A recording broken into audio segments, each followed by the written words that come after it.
I paesi dove l'Islam è completamente proibito. Vi siete mai chiesti quali siano i paesi in cui l'Islam è completamente proibito? Sì, luoghi in cui essere musulmani non è solo illegale, ma può portare a conseguenze legali e sociali. Vi invito a seguirmi in questo viaggio alla scoperta di 10 paesi dove l'Islam è del tutto vietato. Al 10° posto troviamo San Marino. Questo minuscolo e antico stato, situato nel cuore dell'Italia, conta circa 34.000 abitanti ed è fortemente cristiano, in particolare cattolico. La presenza dell'Islam è pressoché inesistente, il che ha portato all'adozione di leggi volte a limitare la pratica islamica. Queste normative, introdotte principalmente nel XX secolo, mirano a preservare l'omogeneità religiosa e culturale del paese. Si ritiene che l'Islam possa rappresentare un rischio per l'equilibrio sociale e religioso, motivo per cui sono state imposte tali restrizioni. San Marino mantiene una posizione di apertura verso altre culture e religioni, soprattutto per quanto riguarda il turismo e il commercio. Tuttavia, la religione cristiana rimane al centro della sua identità nazionale. Le leggi che limitano l'Islam sono pensate per prevenire l'introduzione di influenze che potrebbero minare la coesione sociale e la stabilità culturale del paese. Sebbene queste norme possano sembrare rigide, la quasi totale assenza di musulmani le rende percepite più come una misura preventiva che come una vera e propria imposizione. Questa situazione riflette una politica di conservazione culturale che, per quanto possa apparire estrema, è profondamente legata alla storia e all'identità di San Marino. Al 9° posto, il viaggio ci porta a un altro microstato europeo, Andorra, un paradiso fiscale situato tra Francia e Spagna. Andorra è conosciuta per la sua economia incentrata sul turismo e sul libero scambio, ma anche per la prevalente fede cattolica tra la popolazione. Le autorità del paese hanno introdotto regolamenti che limitano la presenza di istituzioni islamiche, con l'obiettivo di preservare la tradizionale identità religiosa e culturale. Queste restrizioni, adottate negli ultimi decenni, hanno suscitato discussioni sul tema della libertà religiosa e dei diritti umani. Nonostante la pratica dell'Islam sia poco diffusa in Andorra, le leggi rendono complicata la costruzione di moschee e l'organizzazione di comunità musulmane. Questa scelta riflette una chiara priorità: salvaguardare l'omogeneità culturale e religiosa. Pur essendo aperta a livello economico, Andorra ha preferito preservare una coesione religiosa che considera cruciale per la stabilità sociale. Questo approccio solleva interrogativi sul modo in cui i piccoli stati gestiscono la diversità religiosa, bilanciando le esigenze di tradizione e modernità in un mondo sempre più globalizzato. Andorra offre un esempio interessante di come la conservazione culturale possa essere prioritaria rispetto alla promozione della diversità religiosa. In Laos, un paese prevalentemente buddista del sud-est asiatico, la pratica dell'Islam è soggetta a restrizioni. Questa politica è stata sviluppata a partire dagli anni 90, con l'intento di prevenire tensioni sociali e mantenere la coesione della comunità. Le autorità hanno limitato la costruzione di moschee e il culto pubblico, rendendo difficile per la minoranza musulmana, composta principalmente da immigrati e rifugiati, organizzarsi e crescere. Il governo laotiano considera queste misure necessarie per salvaguardare le tradizioni buddiste e garantire la stabilità culturale del paese. Tuttavia, ciò comporta limitazioni significative, come il divieto di proselitismo e una costante sorveglianza delle attività islamiche. Sebbene questa politica miri a evitare conflitti interreligiosi, ha attirato critiche da parte di organizzazioni per i diritti umani, che sottolineano come tali restrizioni compromettano la libertà religiosa. La tensione tra il desiderio di preservare l'identità culturale e la protezione dei diritti individuali è un tema ricorrente in Laos e in molti altri paesi che affrontano sfide simili nel contesto della globalizzazione e della migrazione. Il Bhutan, un regno buddista nell'Himalaya, adotta politiche restrittive nei confronti dell'Islam per proteggere la propria identità culturale e religiosa. Conosciuto per la sua filosofia della felicità nazionale lorda, il Bhutan limita il proselitismo e la costruzione di luoghi di culto islamici, preferendo conservare le tradizioni buddiste che definiscono la sua identità nazionale. La presenza di musulmani è estremamente ridotta e le restrizioni mirano a evitare influenze esterne che potrebbero destabilizzare la coesione sociale. Questo approccio riflette la volontà del governo di mantenere l'omogeneità culturale in un contesto geografico e demografico limitato. La predilezione per le religioni tradizionali, radicate nella cultura del Bhutan da secoli, evidenzia il desiderio di preservare la stabilità sociale e le tradizioni ancestrali. Tuttavia, queste misure hanno generato dibattiti sul rispetto della libertà religiosa e dei diritti umani. Mentre il Bhutan punta a proteggere la sua eredità culturale, le restrizioni imposte ai gruppi musulmani e ad altre minoranze religiose evidenziano le difficoltà di bilanciare identità culturale e diritti fondamentali. La situazione in Bhutan evidenzia quanto sia complesso bilanciare la conservazione delle tradizioni culturali con la tutela delle libertà individuali, soprattutto in un contesto sempre più interconnesso come quello attuale. In Angola, l'Islam si trova ad affrontare significative restrizioni nonostante la diversità etnica e religiosa del paese, in cui il cristianesimo è la religione predominante. A partire dagli anni 2000, il governo ha introdotto normative che limitano le attività religiose islamiche pubbliche e tengono sotto stretta sorveglianza le comunità musulmane. L'obiettivo dichiarato è mantenere l'unità nazionale e prevenire eventuali conflitti interreligiosi. Queste politiche includono il divieto di costruire moschee e organizzare eventi religiosi pubblici, ostacolando così la libertà di culto dei musulmani. Le autorità giustificano tali misure sostenendo che pratiche religiose non cristiane come l'Islam potrebbero compromettere la coesione sociale e alimentare tensioni. Tuttavia, queste restrizioni hanno generato preoccupazioni internazionali in merito alla libertà religiosa e ai diritti umani. Le comunità musulmane in Angola si trovano spesso costrette a praticare la loro fede in privato, vivendo in un clima di controllo e repressione che limita l'espressione della loro identità religiosa. Questa situazione mette in evidenza la difficoltà di conciliare la promozione di un'identità nazionale omogenea con il rispetto della diversità religiosa, un dilemma che molti paesi devono affrontare in contesti di pluralità culturale. A metà della lista, il Kosovo si distingue come un caso unico. Circa il 90% della sua popolazione è musulmana, principalmente di etnia albanese.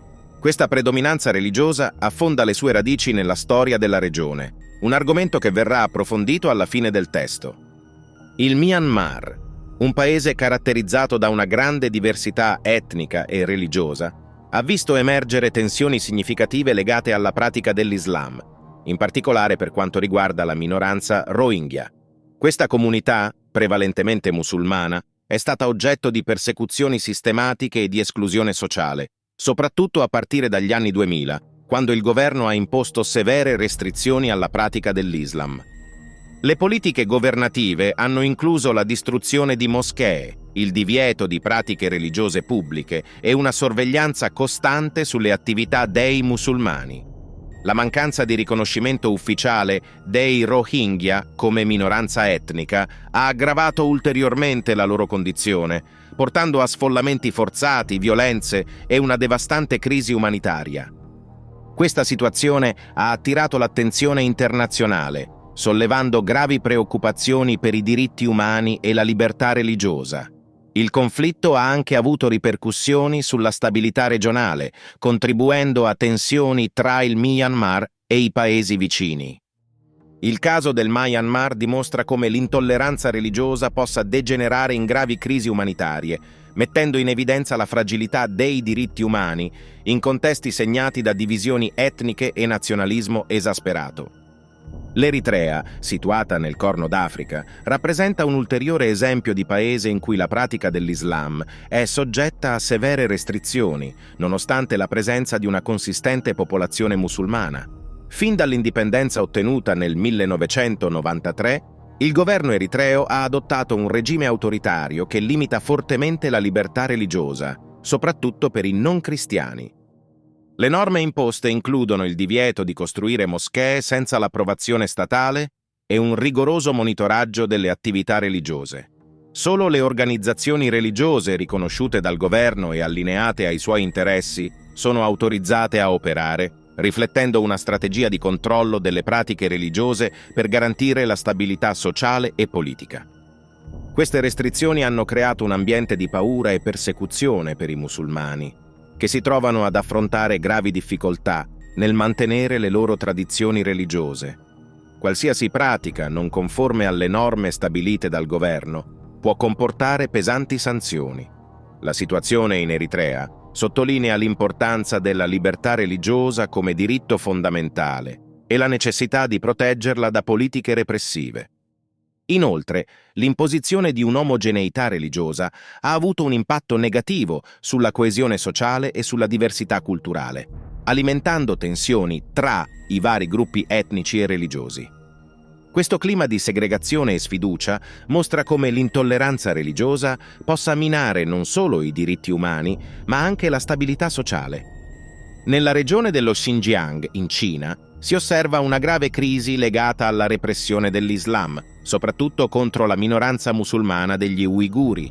Dal 2017 il governo cinese ha intensificato le misure repressive, giustificandole come necessarie per combattere l'estremismo e il separatismo. Queste politiche comprendono arresti di massa, il divieto di pratiche religiose pubbliche, restrizioni sull'abbigliamento tradizionale e la sorveglianza tecnologica avanzata.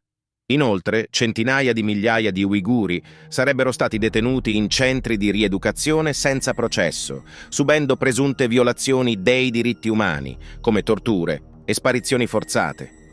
La comunità internazionale ha espresso forte condanna per queste azioni, accusando la Cina di soppressione sistematica della libertà religiosa e dei diritti umani. Tuttavia, Pechino respinge le critiche, affermando che si tratta di misure necessarie per garantire la sicurezza nazionale e la stabilità. Questa situazione evidenzia le tensioni tra il controllo statale e i diritti individuali, mostrando come le politiche repressive possano devastare le comunità colpite, erodendo la fiducia e la coesione sociale in una regione già fragile. Cuba, nota per il suo regime comunista, si posiziona al secondo posto per le restrizioni all'Islam.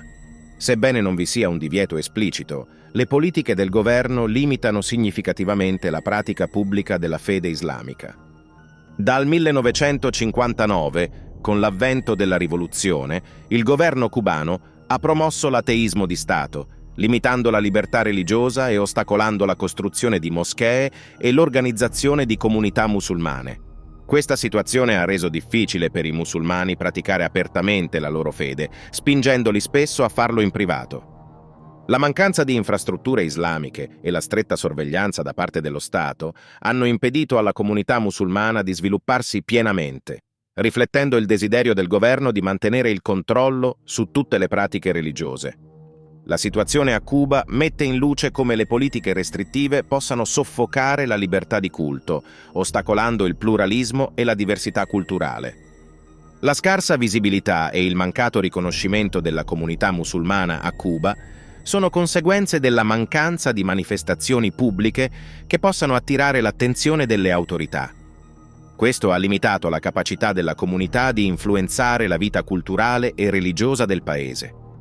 Il rapporto tra lo Stato cubano e la pratica religiosa è caratterizzato da tensioni, poiché il governo esercita un controllo rigoroso per evitare che qualsiasi attività religiosa possa sfidare l'ideologia ufficiale.